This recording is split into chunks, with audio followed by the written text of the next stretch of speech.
Suara yang ditindas. Di jantung Mekah, di balik gemerlap pasar dan hiruk-pikuk para pedagang, terdapat suara yang tidak terdengar. Suara itu adalah tangisan perempuan, keluhan anak-anak, dan jeritan hati orang-orang miskin. Di dunia jahiliyah, suara-suara ini tidak memiliki nilai. Hanya suara laki-laki bangsawan yang didengar, hanya suara yang kuat dan keras yang dianggap benar. Di sebuah rumah kecil, seorang perempuan muda bernama Rukayah menunduk di sudut rumah. Tangannya penuh luka dari kerja keras seharian, matanya lelah menatap tanah yang retak. Suaminya marah karena ia tidak bisa memenuhi semua tuntutan rumah tangga. Ia ingin bicara, ingin minta pengertian, tetapi ia tahu, di dunia jahiliyah, suara perempuan adalah kesalahan. Jika aku berbicara, aku akan dimarahi, bisik Rukayah pelan. Jika aku diam, aku akan lelah dan tersiksa. Dunia ini tidak mengenal suara kami. Di pasar, Aminah dan Salma menyaksikan seorang ibu menenangkan anaknya yang menangis karena kelaparan. Orang-orang melewati mereka tanpa peduli, sibuk dengan perdagangan dan tawar-menawar. Suara anak itu hanyalah riak kecil di tengah hiruk-pikuk pasar yang bising. Anak itu bahkan tidak punya hak untuk didengar, kata Aminah dengan nada getir. Dunia jahiliyah hanya menghargai suara yang kuat, bukan yang lemah. Salma mengangguk pelan, dan suara yang lemah itulah yang paling sering tersiksa. Perempuan, anak-anak, budak mereka hidup dalam diam, meski hati mereka penuh keluhan dan doa. Di lorong sempit dekat rumah Rukayah, terdengar suara seorang anak laki-laki, Ilyas, yang menjerit karena dipukul pamannya. Ilyas hanya meniru suara ibunya saat menegur pamannya, tetapi hukuman datang tanpa ampun. Zaid, yang kebetulan lewat, menatap adegan itu dengan sedih.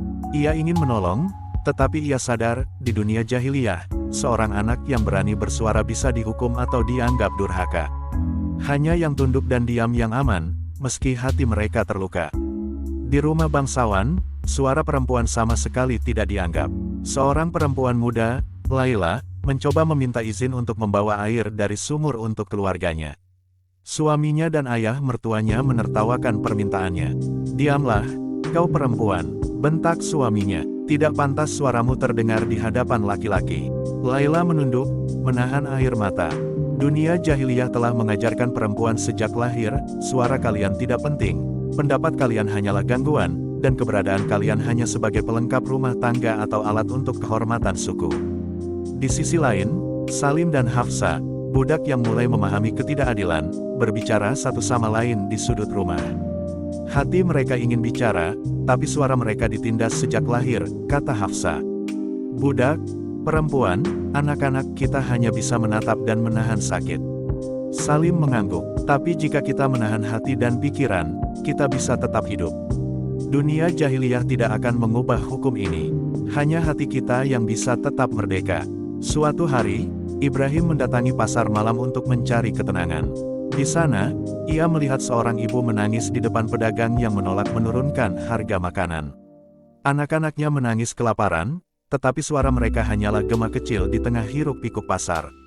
Ibrahim mendekati ibu itu, menepuk bahunya. "Jangan bersedih, ibu. Aku tahu dunia ini tidak adil, tapi suara hati yang jujur selalu terdengar di langit." Ibu itu menatapnya dengan mata berkaca-kaca. "Anak muda, aku sudah lelah. Suara kami tidak pernah didengar. Kami hanya hidup, menahan sakit dan kelaparan." Ibrahim menghela napas. Ia sadar bahwa dunia jahiliyah memang membungkam mereka yang lemah. Hanya mereka yang kuat dan kaya yang suaranya memiliki arti. Di rumah Fatimah, ibu muda yang kehilangan banyak anak karena penyakit dan kelaparan, Aminah dan Salma berbicara dengan ibu itu tentang suara yang ditindas.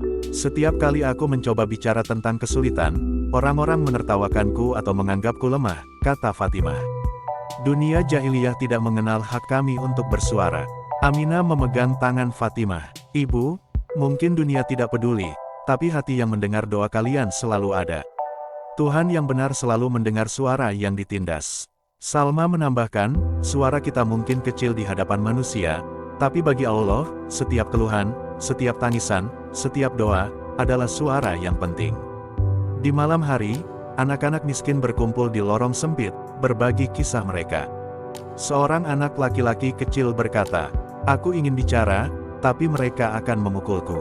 Aku ingin didengar, tapi tidak ada yang peduli." Dunia ini hanya mendengar yang kuat. Seorang anak perempuan menambahkan, kami dilahirkan untuk diam. Kami dilahirkan untuk menahan kelaparan, pukulan, dan hinaan. Suara kami dianggap gangguan. Zaid, yang berada di dekat mereka, menatap mereka dengan hati pedih. Ia menyadari satu hal, di dunia jahiliyah, suara lemah adalah suara yang tersiksa. Budak, perempuan, dan anak-anak lahir untuk diam, bukan untuk berbicara. Di malam yang sunyi, Ruqayyah duduk di lantai, menatap bintang. Ia menulis di kulit tua yang disembunyikan. Suara kami ditindas, hati kami terluka. Tapi hati yang jujur tetap merdeka. Suara yang tertindas mungkin tidak terdengar oleh manusia, tapi selalu terdengar oleh Tuhan yang benar.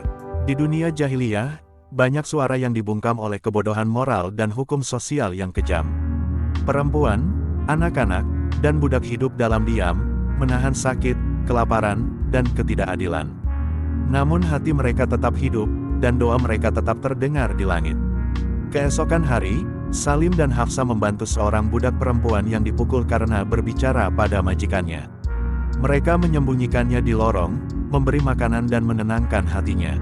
Jangan takut bicara pada hati kalian, kata Hafsa pelan. Suara yang benar selalu ada, meski dunia menolaknya. Aminah dan Salma menyaksikan itu dari jauh. Mereka menyadari satu hal, suara yang ditindas bisa menemukan cara untuk bertahan. Bahkan dalam dunia jahiliyah yang keras, hati yang berani menolak ketidakadilan tetap bisa berbicara. Zaid duduk di atap rumahnya malam itu, memandang bintang. Ia berpikir tentang suara-suara yang tersiksa, perempuan, anak-anak, budak, rakyat biasa. Ia sadar bahwa dunia jahiliyah tidak menghargai mereka, tetapi hati mereka tetap hidup. Setiap suara yang ditindas, pikir Zaid, adalah rantai yang belum terlihat. Dan setiap hati yang berani bicara, meski diam, adalah langkah pertama untuk mengubah dunia.